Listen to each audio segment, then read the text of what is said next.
Buenos días. ¿Cómo están? Qué bueno. Me da gusto verlas. Siéntense, porfa. Bueno, hoy vamos a hablar de cultura y en particular de cine y audiovisual. Está con nosotros la secretaria de Cultura, Claudia Curiel. Está la directora general del Instituto Nacional del Derecho de Autor, que es Karina Luján. Y está la directora general de IMCINE, del Instituto Mexicano de Cinematografía, Daniela Latorre. Ellas nos van a hablar de dos iniciativas de ley que vamos a presentar. Una de promoción del cine mexicano, que es muy importante. Se trabajó con muchísimos productores, actores, actrices, cineastas, no solamente directores, sino trabajadores y trabajadoras del cine y el audiovisual. Entonces es una iniciativa que va a explicar Claudia de promoción del cine nacional. Y por otro lado está el tema del doblaje. ¿Se acuerdan que muchas personas que se dedican al doblaje se quejaron de la inteligencia artificial porque se estaban utilizando sus voces a través de la inteligencia artificial? Entonces la ley protege sus voces, protege su trabajo, de eso se trata. Entonces le voy a dar la palabra a Claudia para que explique las dos leyes, después vamos a preguntas y después al cierre de la conferencia, suave patria, como todos los viernes. Adelante, Claudia.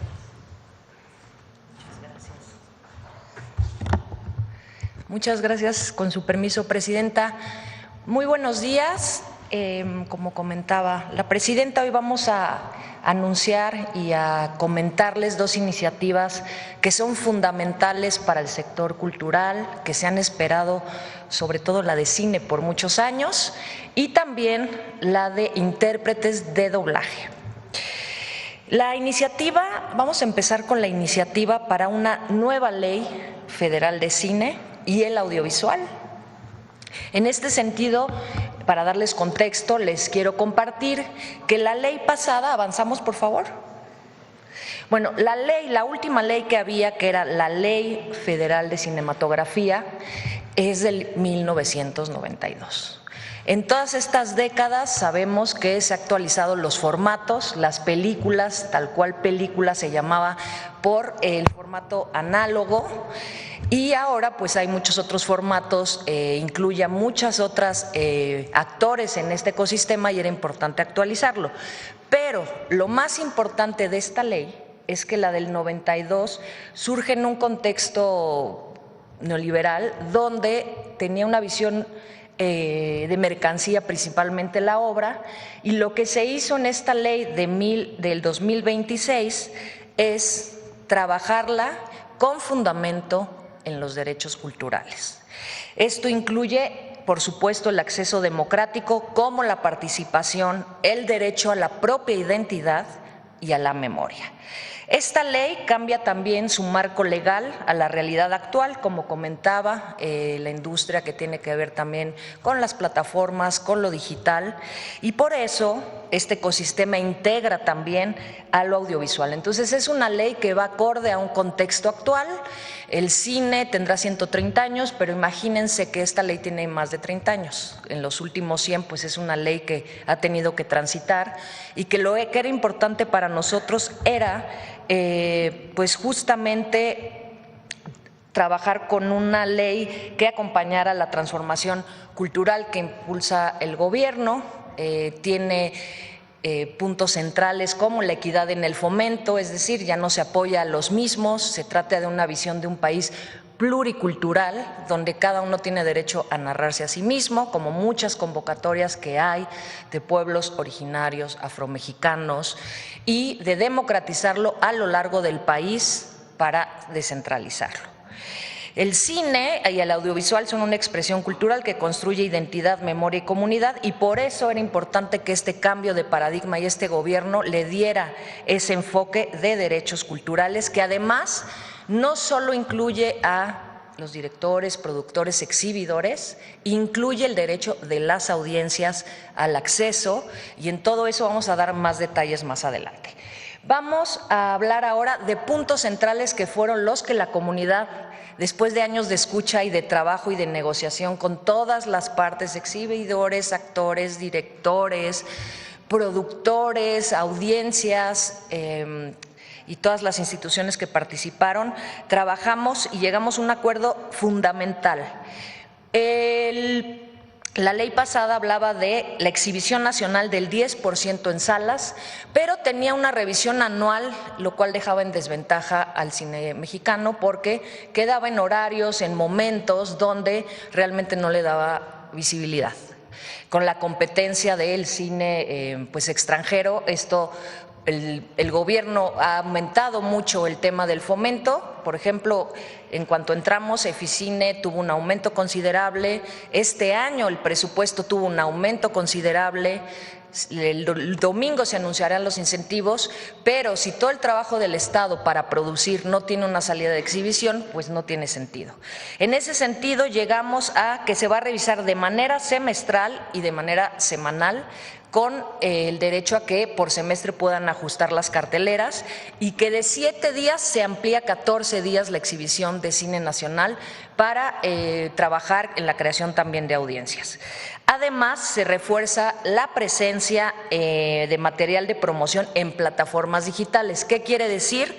Que las plataformas van a tener una sección donde se va a recomendar mostrar toda la cartelera y programación de cine y audiovisual mexicano.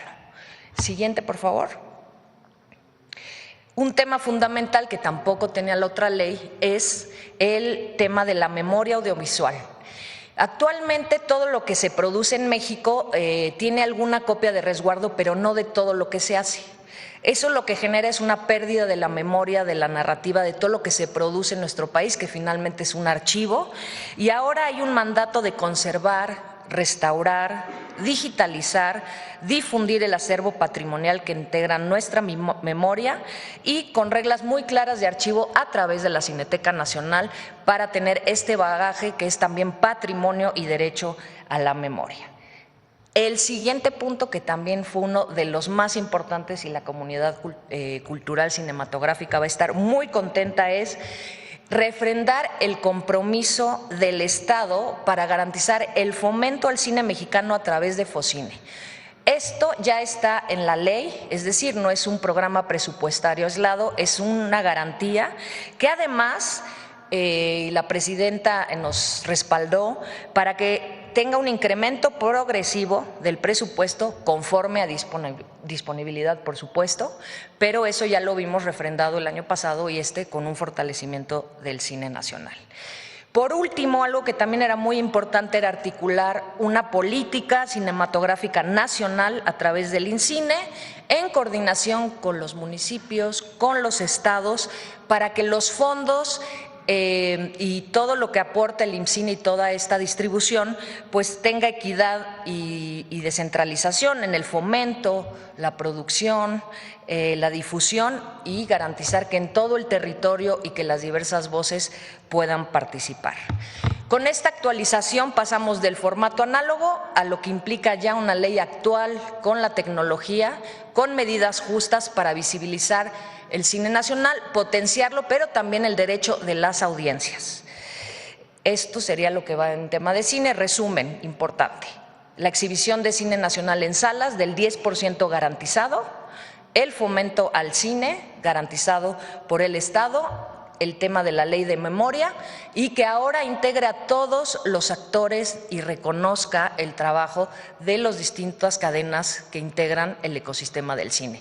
La ley pasada solamente lo veía como una obra, que era un tema mucho más mercantil, y ahora tenemos una visión que tiene que ver con los fundamentos de derechos culturales principalmente. Eso es en cuanto a la ley de cine. Ahora, vamos a hablar de la que presentó la presidenta, lo que decía de doblaje.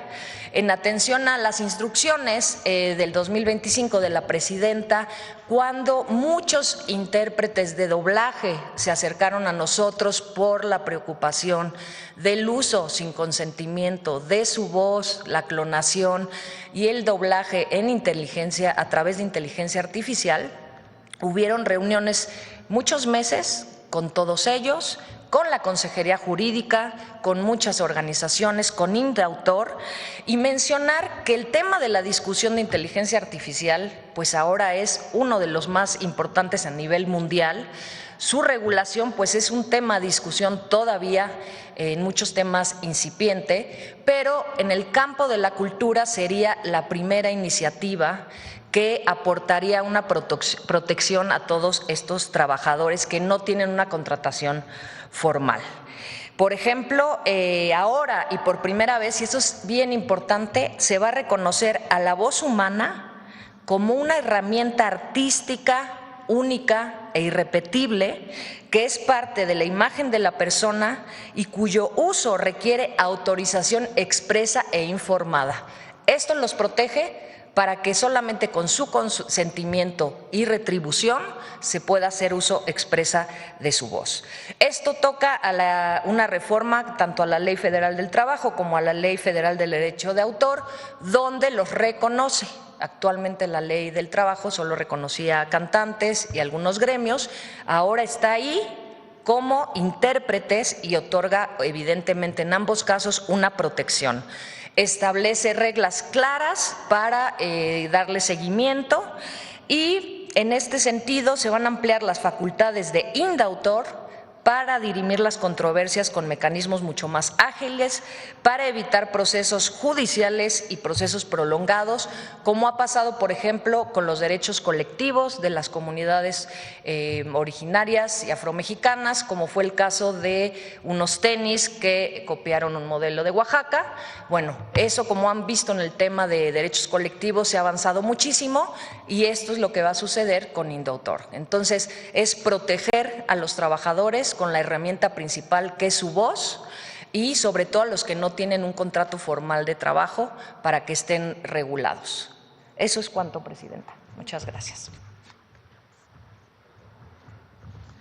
Pues esta es la información de hoy, estas dos leyes muy importantes para la cultura en nuestro país, particularmente el cine y pues todas las plataformas. Adelante, vamos con las preguntas.